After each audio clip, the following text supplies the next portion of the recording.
profitez pleinement, éteignez les lumières, mettez votre casque ou vos écouteurs, fermez les yeux, relaxez-vous.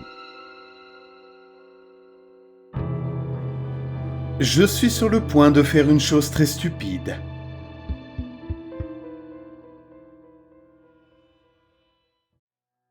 Je sais que c'est stupide, je le sais, mais je crois que je n'ai plus le choix. Et je dois le faire maintenant, tant que j'en ai le courage et la volonté et que mes mains sont encore stables. Je suis malade. J'ai toujours été malade. Certains jours sont meilleurs que d'autres. Quand j'étais jeune, mes parents ont prié pour que ce ne soit qu'un précurseur de l'épilepsie, mais les crises ne sont jamais arrivées. Je ne peux pas me faire confiance.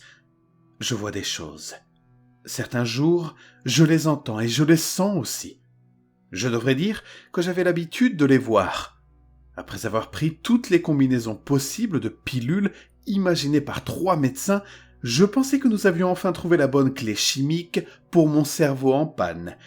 Cela fait 6 ans que je suis stable et relativement normal, que j'ai échangé une maison de transition contre un minuscule studio, une collection d'effets secondaires, pour la plupart tolérables, et un emploi stable.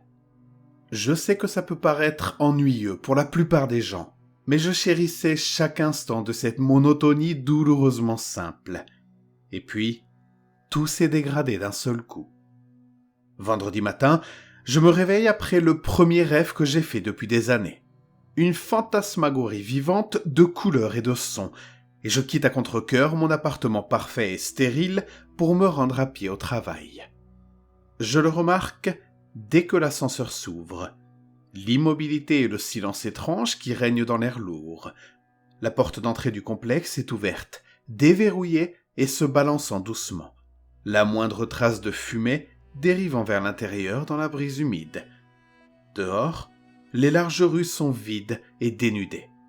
Ma bouche est soudain sèche et je bascule sur mes talons, en proie à une vague de panique et de déjà-vu qui me paralyse. Cette hallucination particulière, le silence, la fumée et le vide, a toujours été ma plus fréquente. Je ne l'ai pas eue depuis 6 ans, mais sa familiarité me pique. Je ferme hermétiquement les yeux et donne un coup de main sur les panneaux de boutons ébréchés. Quelques instants plus tard, je suis au dernier étage, marchant à moitié à l'aveuglette jusqu'à ma porte avec une familiarité exercée. Une fois à l'intérieur, je m'assois sur mon lit, saisissant fermement la poignée de ma canne, les yeux fermés, respirant lentement et régulièrement. Je suis concentré. Tout est calme, tout est clair. J'ouvre les yeux. Je ne peux pas rester dehors comme ça, je le sais. J'ai été renversé par une voiture alors que j'étais sans domicile fixe, errant hébété dans la rue, tandis que mon esprit enfiévré ne voyait que le vide. J'aurais besoin d'une prothèse de hanche avant l'âge de 40 ans.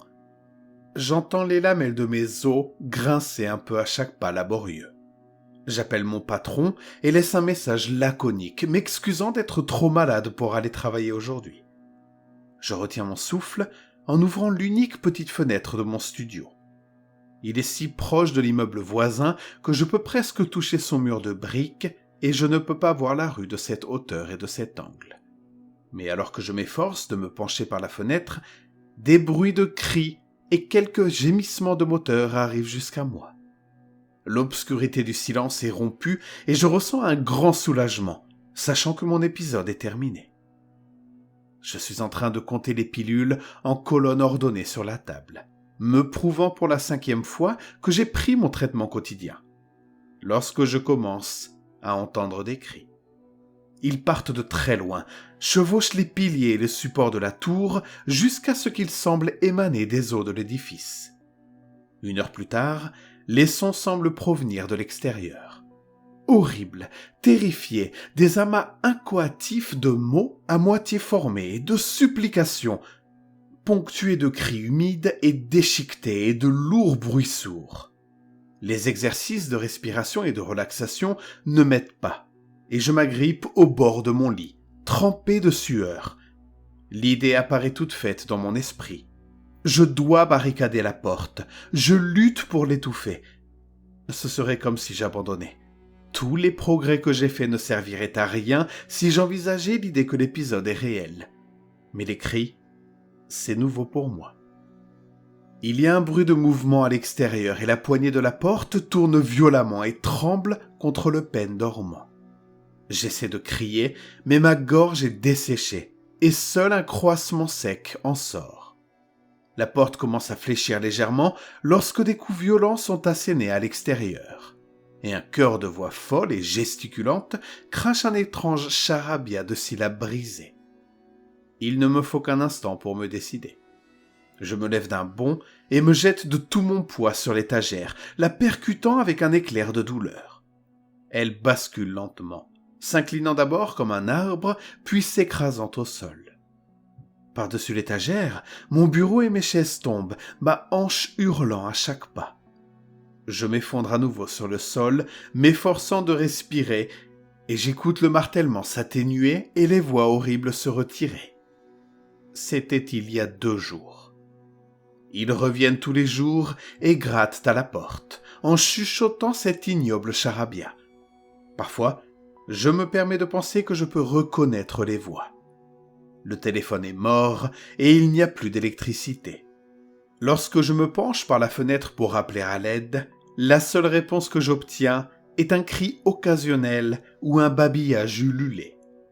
Quand j'étais plus jeune, quand j'étais au plus mal, mes crises duraient des heures, tout au plus. Mais là, je suis perdu. Il me reste très peu de nourriture et la pression de l'eau a déjà baissé.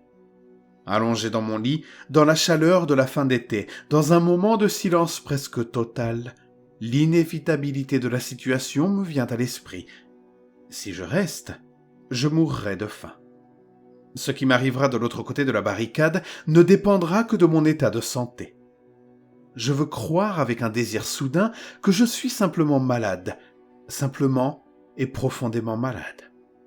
La certitude m'envahit et je me sens soudain éveillé et lucide.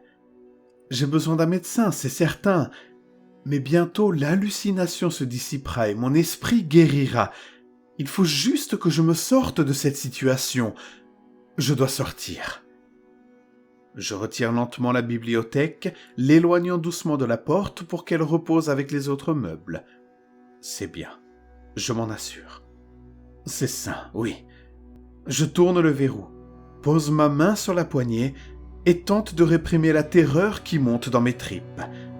J'exerce une légère pression. Dehors, j'entends un bruit sec et un murmure grave de voix insondable, et ma certitude s'évanouit, ne laissant place qu'à l'horreur froide et nue. Ma main est sur la porte, et je suis sur le point de faire quelque chose de très stupide.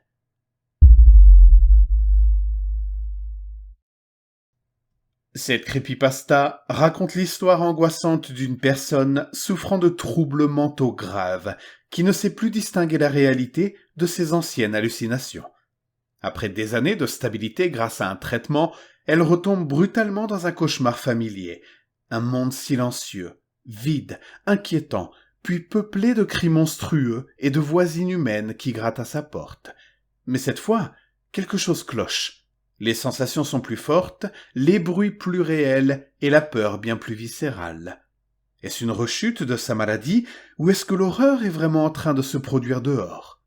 Prisonnière entre 2 dangers, la folie ou une menace réelle, la personne décide de sortir, alors même qu'une voix lui murmure que c'est peut-être la pire erreur de sa vie.